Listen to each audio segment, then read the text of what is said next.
Shakhtar Donetsk aumenta a proposta para levar jogador do São Paulo. Vamos falar sobre isso. Tem também o São Paulo no mercado em busca de um zagueiro. Hoje tem São Paulo em campo e várias outras notícias do Tricolor, belezinha? Tranquilão, meu parceiro? Então vamos embora para as notícias do São Paulo. Hoje tem Tricolor, dia de São Paulo e Vitória.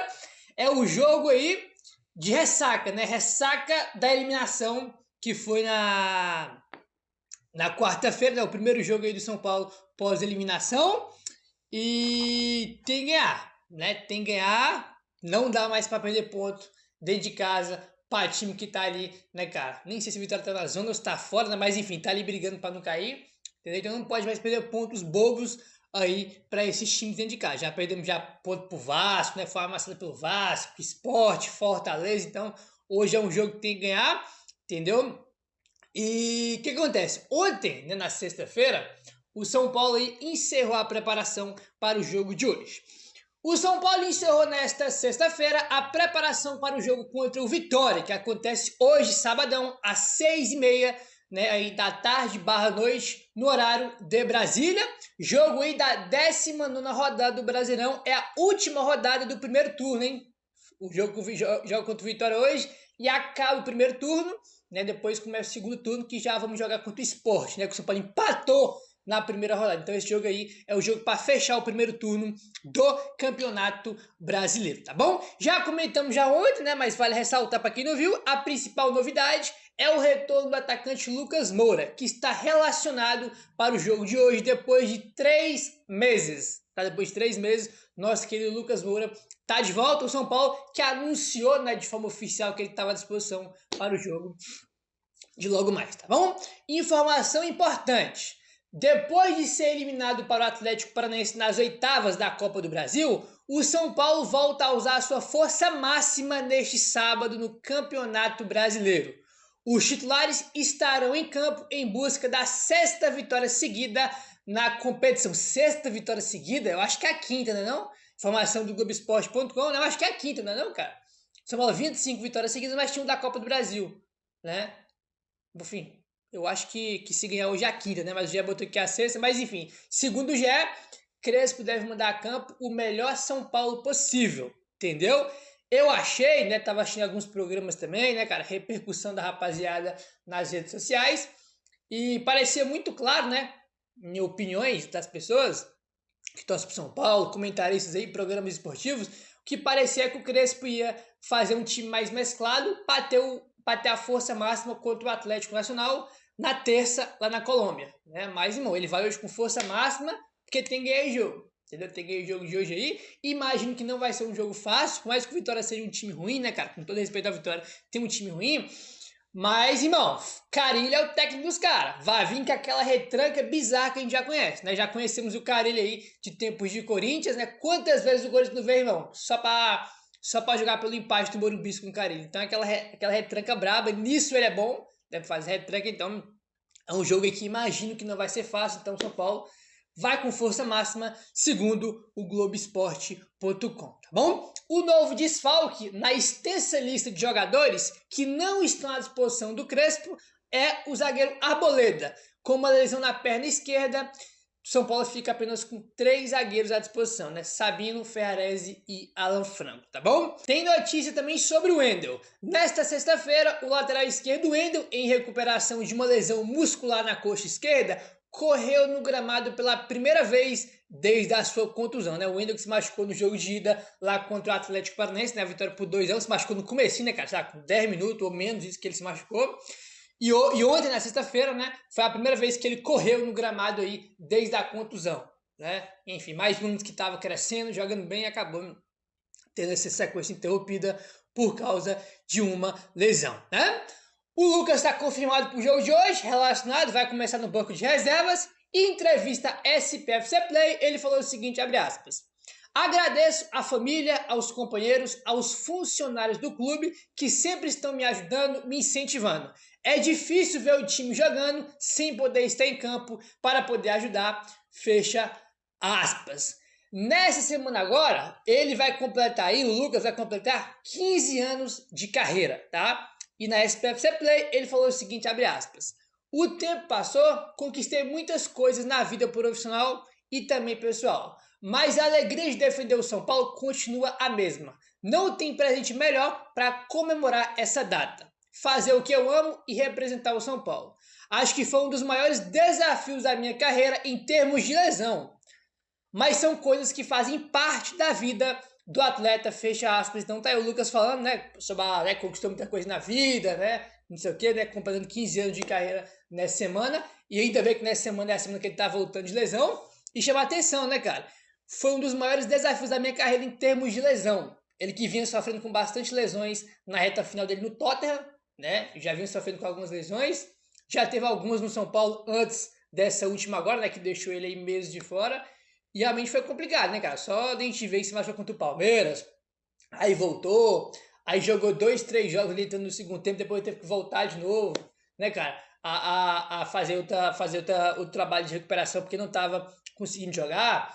Aí teve a parada pra Copa do Mundo, a expectativa é que ele voltasse contra o Flamengo. No primeiro jogo pós-Copa do Mundo não estava disponível e volta aí hoje contra a equipe do Vitória, repetindo o que eu falei ontem, óbvio que ele só vai estar no melhor nível dele físico, né, cara, e com ritmo de jogo, ao decorrer dos jogos que ele vai jogando, né, vai jogar 15 minutos em um jogo, 20 minutos em outros, né, meia hora em outro, aí joga um tempo em outro, é óbvio que ele vai demorar um pouco para ele estar no nível Lucas Moura que a gente conhece, né, cara, o cara tá meses e meses aí machucado, não tem como ele voltar no ritmo porque ele não tá jogando, então não tem como ele ter ritmo de jogo, então a gente tem que ter um pouco de paciência com o Lucas aí, e fica a expectativa dele jogar, sei lá, 15, 20 minutinhos hoje, entrando na segunda etapa. Belezinha, meu parceiro? O negócio é o seguinte, o jogo do São Paulo contra o Atlético Nacional é na terça-feira, certo? O São Paulo, aí, né, pra quem não sabe, né, antes de falar do São Paulo, na Libertadores, você pode fazer inscrição de novos jogadores, trocar jogadores, né, cara, na lista de inscrições aí, sempre durante uma fase. Por exemplo, você pode inscrever os jogadores para a fase de grupos, né? Aí inscreveu para a fase de grupo, não pode mudar mais. Quando chega às oitavas, você pode fazer algumas mudanças, entendeu? Se você for para as quartas de final, você também pode fazer mudanças, né? Você pode mudar aí jogadores, inscrever novos jogadores ao decorrer que vai passar as fases da competição. Ontem, tá, na sexta-feira, foi o último dia para o São Paulo inscrever novos jogadores para as oitavas contra o Atlético. São Paulo teve aí até às 6 horas da tarde de ontem para fazer mudanças. O GE traz aqui que é o seguinte, ó. O São Paulo, né, tem até a data de ontem, no caso, né, que já passou às 6 da tarde, para inscrever novos jogadores para as oitavas da Libertadores. O Gonzalo Tapia e o Luan devem entrar na lista nos lugares de Matheus Alves e Igor Vinícius, que já deixaram o clube, tá? Informação que o GE trouxe, né? Já passou aí, né, o prazo de inscrição. Segundo o GE, as mudanças que devem acontecer, né, que não são novas notícias sobre isso, é o Tapia e o Luan entrar no lugar de Matheus Alves e Igor Vinícius, né? Esses dois jogadores devem ter sido já inscritos aí, informação do Globoesporte.com, tá bom? Aí o que acontece? Tem um ponto que é muito importante e é até meio confuso. O São Paulo está em busca de um zagueiro. O Arnaldo Ribeiro trouxe informação que a gente repercutiu ontem, que é o seguinte: o São Paulo tava aí, né, cara, urgente querendo trazer um jogador, um zagueiro até segunda, né, mais ou menos aí. Querendo trazer um jogador para a zaga, já tinha essa carência antes e depois com a banda se machucou, mas essa carência só aumentou. Ficou mais escancarada ainda a necessidade de trazer mais um zagueiro. O que acontece? Informação importante aqui do blog do São Paulo. Olha só esse aqui, ó. O São Paulo não precisa ter tudo acertado com o jogador até às 6 horas da tarde de ontem para inscrever na Libertadores. O clube precisa apenas declarar uma pré-inscrição. Feito isso, o prazo para resolver toda a documentação é até às 2 horas da tarde de segunda-feira. Ou seja, o novo zagueiro não precisa ser contratado até ontem às 6 da tarde. Tá entendendo o negócio seguinte? Até às 6 da tarde de ontem, o São Paulo pode fazer o seguinte: ó, como é bom, tô negociando com tal jogador aqui, estamos negociando para contratar ele e quero fazer uma pré-inscrição. Não estamos 100% fechados ainda, mas estamos aí, né, caminhando para contratar o jogador. O São Paulo vai, pega esse jogador, faz uma pré-inscrição na Comebol e pode, né, cara, resolver toda a documentação desse jogador até as 2 horas da tarde de segunda-feira, né, que é o dia que antecede o jogo contra o Atlético Nacional, né? Então, o São Paulo pode fazer isso, mas essa pré-inscrição tem que ter feito ontem até 6 da tarde. Será que fez? Não sei. Acho difícil que o São Paulo vai conseguir trazer um zagueiro até segunda-feira. né? Até porque para trazer jogador tem que ter feito uma pré-inscrição, né? Declarar uma pré-inscrição até as 6 da tarde de ontem. Entendeu? Aí você pode escrever, né? Resolver toda a documentação do jogador até segunda, 2 da tarde. Deu para entender, né? Deu para entender, expliquei para vocês, acho que deu para vocês entenderem. É meio confuso, mas acho que deu para vocês entender, né? Enfim, só que para isso o São Paulo já tem que estar negociando com o jogador, né? E ter feito essa pré-inscrição aí. Não sei se o São Paulo fez essa pré-inscrição ou não. Quem sabe que o São Paulo tá no mercado aí em busca de um novo zagueiro, né? Aí o que acontece? Segundo o blog do São Paulo, o Tricolor buscou informações e chegou até a abrir negociações com o Rafael Tolói. Porém, o negócio não desenrolou, né? Tinha saído informação já do GE, né, que o São Paulo tinha feito ali uma sondagem pelo Rafael Tolói, né? E agora o blog traz que o São Paulo abriu negociações com o Tolói, mas acabou que o negócio aí não desenrolou, né? Enfim, tinha saído informações algumas semanas atrás de que o Rafael Tolói tinha recebido ofertas da Arábia Saudita, né? De alguns mercados aí que pagam muito bem. Como o São Paulo tem um FDIC, tem dificuldade financeira, imagino eu que o negócio não desenrolou por causa do salário. Eu acho que é isso. Porque quando é o São Paulo, a gente sabe muito bem como é que é as coisas, né? Entendeu? Quando o São Paulo quer um jogador que consegue contratar, a gente sabe que é porque o São Paulo não pode gastar dinheiro com o jogador por causa do FDIC. E no caso do Tolói, que está livre no mercado, né? Não tem que pagar nada, né? Só foi um exemplo que eu dei. No caso do Tolói, me parece muito claro que não desenrolou por causa do salário. Provavelmente, o São Paulo fez uma proposta para ele e ele não gostou dos valores, né? Já que também tem outros times da Arábia, né? Outros mercados que pagam mais de olho nele. Então, imagino que deve ter sido isso que aconteceu. Imagino, baseado aí, né, cara, nessa informação inicial que o Tolói interessa a outros mercados, sabendo a dificuldade que o São Paulo tem, entendeu? Tem limite ali na folha do São Paulo do que pode pagar para algum jogador e o que não pode. Então, imagino com essas informações que deve ter algo relacionado a salário. Por isso, não desenrolou aí, né, cara? Assim, o Rafael Tolói tem 30 e poucos anos, nem sei se ele é o nome ideal. Também agora convenhamos, né, cara? Não tem nome ideal porra nenhuma.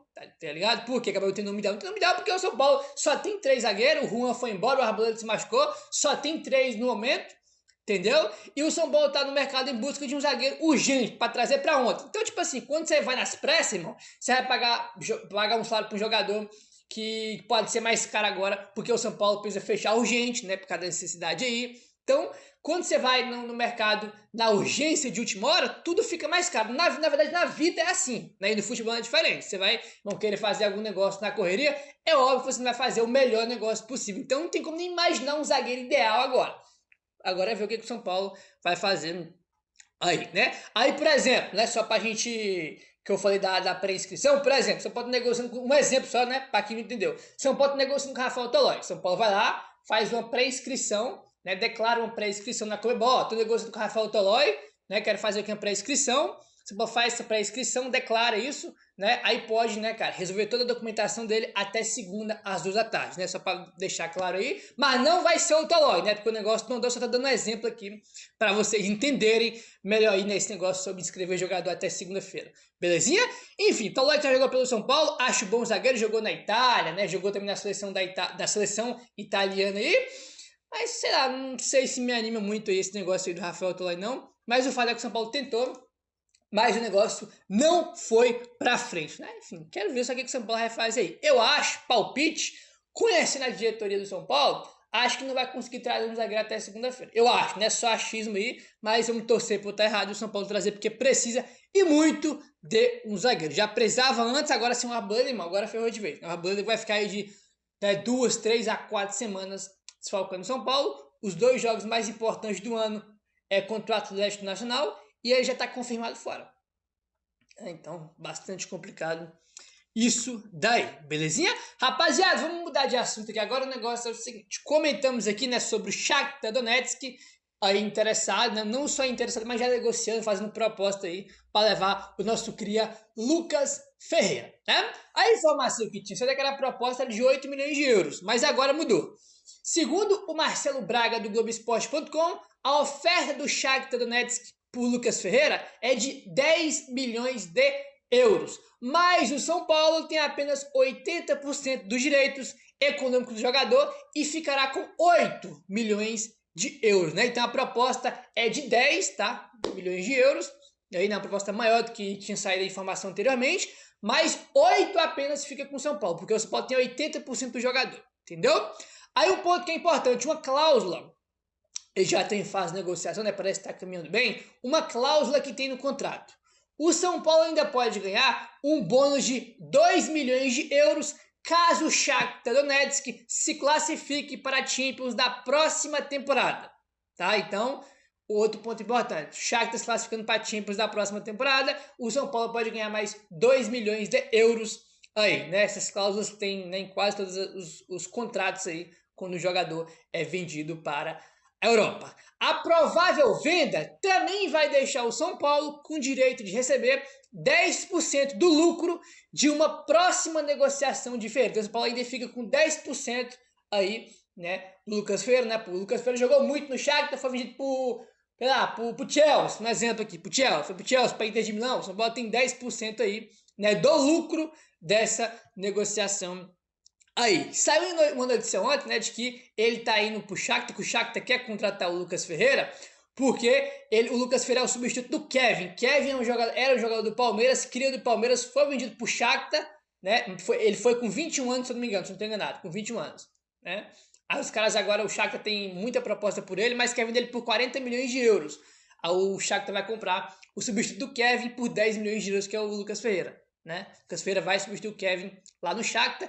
Já falei 1 milhão de vezes, vou repetir, não muda nada que eu falei. Para mim é mais uma venda baixa e ridícula de uma diretoria ridícula. Não é uma pena ver que nossos garotos aí promissores, né, que poderiam jogar muito no São Paulo e entregar esportivamente, estão sendo doados aí a preço de mano. Fico muito triste, lamentável, mas é aquele negócio. Dessa diretoria, de algo positivo, eu não espero mais nada, nada. Para mim, o que vinha aí, nada me surpreende desses caras. Já falando muito aqui sobre William Gomes, Ângelo, Matheus Alves e agora o Lucas Ferreira. Não vou ficar me desgastando mais com isso, não. Meu querido, se inscreve no canal, deixa o like, valeu, tamo junto e saudações tricolores.